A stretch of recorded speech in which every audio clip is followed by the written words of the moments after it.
Hi guys, what are we gonna do today? You know what, we're gonna do something kind of like what we had done before. We had done this art box quite a while ago, about a year or so ago. And I was just showing you a fun way to make an art box. So I'm gonna show you how to do a fun miniature version for watercolor or other mediums you like to use. We used a mason jar cap and we put mini watercolors in there. And then I used this Altoid tin, but I'm gonna show you can use any sort of an object you probably already have at home. And I made this fun little art box and your fun colors and even your miniature brushes. So let's get started. So first I'm gonna show you a few little different things. Right here I used an Altoid tin, and most people can find these fairly easily. So this is a thicker mason jar lid, but you could use any metal lid you have. For this project, we're actually going to use quick cure clay. It dries hard like a ceramic with a heat gun. You need something that is going to be waterproof. So you could use a polymer clay or a Sculpey and do the same thing and bake it in your metal container. So we're going to do two different ways. One, I'm going to use a thin tin lid and a rounded metal object to make my holes. And in this one, we are going to use a square tip.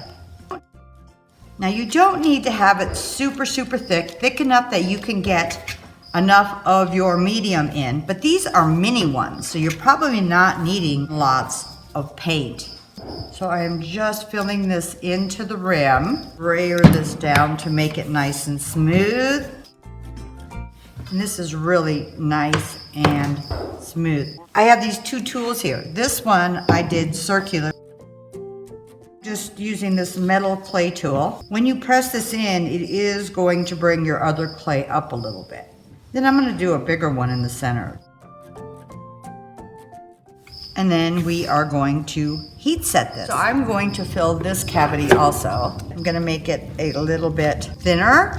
And we're doing the same type thing. I am going to fill this in, then I am going to stamp it down with a square instead of a circle object. This clay is a little stiffer to work with than paper clay, and since I want it to be waterproof, I can't really use a paper clay in this. So I have this little metal tip that I've used, but you could probably find a fun metal piece or a rod or something that you could push in. So whatever shape you want, you can push into your clay.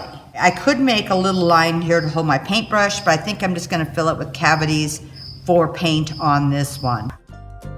Now some of this can be sanded too when you are done. I'm just going to make sure that most of these holes went in, so I have a deep enough cavity to put my paint in. So now let's heat set these. So I am going to be using my heat gun, and this piece is a little thicker and bigger, so I'm going to heat set on one end. And you're going to start to see it start to whiten, but I'm going to go around several areas because it is such a large piece. Do not forget, this will be extremely hot. So if you need to know anything else about quick cure clay, we've done some other videos on it. Just remember, it is going to be very hot. You do not want to try to touch this, and whatever you put it in, you want to make sure that it can resist the heat and will not melt. And do it in a well-ventilated area.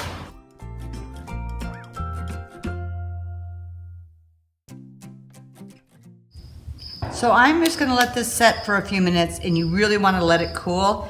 What I do is I just test with something to hear if I can feel that it's hard or any spots are still soft. But do not touch this at this point. I'm going to let it cool a little bit before I move on. A little warm, but you probably really want to make sure it's cooled off, and it takes a little bit. But with this one, I'm just going to use my large sander. In this one, you're not going to get a sander in there unless you have a small Dremel. So I'm just going to smooth out a few of the pieces, but I'm not too concerned with that either. And I think this is going to be good enough for this. And I am just going to paint these. So I'm going to paint my tin, and I'm going to use some different colors to make more of a wash on my tin. On this one, I might even paint the tops of this.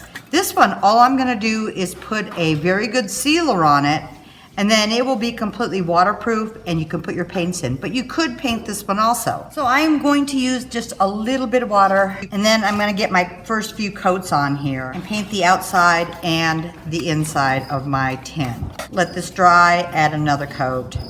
So if you're going to use a heat gun or anything to dry this while you're drying your paint, you want to be really careful. You do not want to reactivate that clay. So you want to make sure your paint dries before you start getting your next coat on. So just let it dry, and then we're going to add more coats on here. Okay, just let all your coats dry.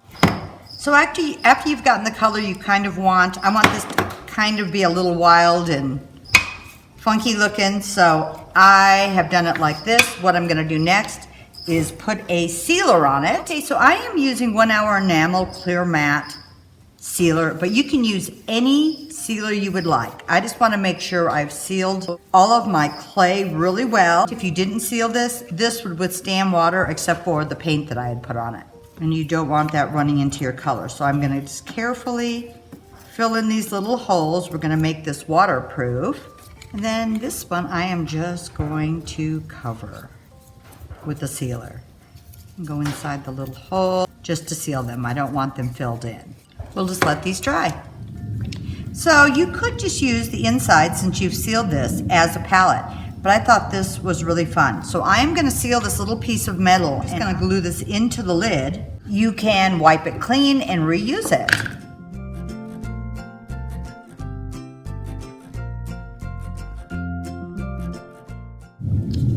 Okay, so I'm going to let that dry in there, and then we are going to decorate the front. So I just stamped this. It seemed appropriate for my project, and I'm just going to distress this paper, and then I am going to put it on the front of the box. I think what I'm first going to do is just sand the edges, and then I'm going to use my distressing ink just to give it a little more funness. And you could do all this before you seal it. I am going to need to use the sealer on here anyway, because that's what I'm going to use to decoupage my fun paper to the front of this. You can use whatever medium you would like. And I'm sealing over my paper also. I am going to reseal everywhere that I've put my distressing ink. Okay, let's let this dry.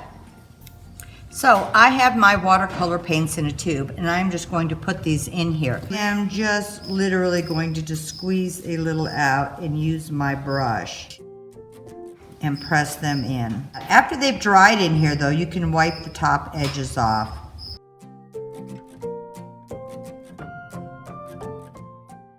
But then you just want to let that dry. Certain ones, when they dry, they're really going to go down inside. They're still going to be workable and they're just fine, but they're just going to, when they dry, they kind of crack and go in, but they're very, very usable. And then after it dries, you can even refill them in or use them as they are. So this is a regular size brush, and if you wanted everything contained in your kit, you might need a little smaller brushes, and it would be in here all the time.